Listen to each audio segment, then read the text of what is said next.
मार्च में खत्म वित्त वर्ष के दौरान पर्सनल लोन के आंकड़े देश में खपत बढ़ने के संकेत दे रहे हैं।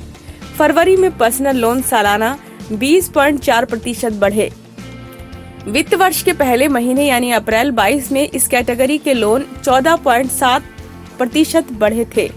बैंक ऑफ बड़ौदा की रिसर्च रिपोर्ट के मुताबिक इस साल जनवरी और बीते साल दिसंबर में भी पर्सनल लोन की ग्रोथ 20% से ज्यादा रही थी।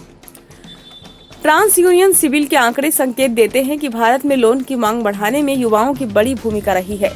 क्रेडिट कार्ड से खर्च, कंज्यूमर ड्यूरेबल लोन और पर्सनल लोन पर भारतीय युवाओं की निर्भरता बढ़ रही है। मसलन सिर्फ एक साल में 18 से 30 साल उम्र के लोगों की तरफ से लोन के लिए पूछताछ 5% से बढ़कर 40% से ऊपर निकल गई। बीते वित्त वर्ष फरवरी तक लगातार 9 महीने हाउसिंग लोन माह दर माह 15% से ज्यादा बढ़ा। फरवरी में इस कैटेगरी की लोन ग्रोथ जो है 15% रही, जो अप्रैल में 13.8% तक थी। लेकिन बीते साल जून से लगातार इस कैटेगरी की लोन ग्रोथ 15% ऊपर रही।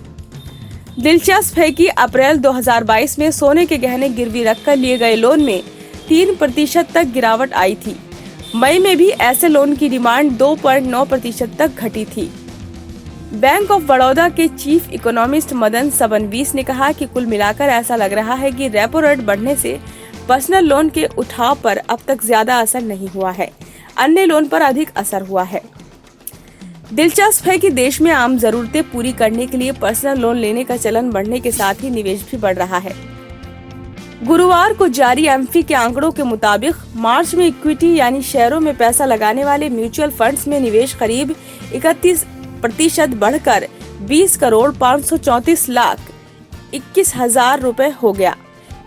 इसके मुकाबले फरवरी के दौरान इक्विटी स्कीम्स में 15,686,00,000 रुपए का शुद्ध निवेश हुआ था।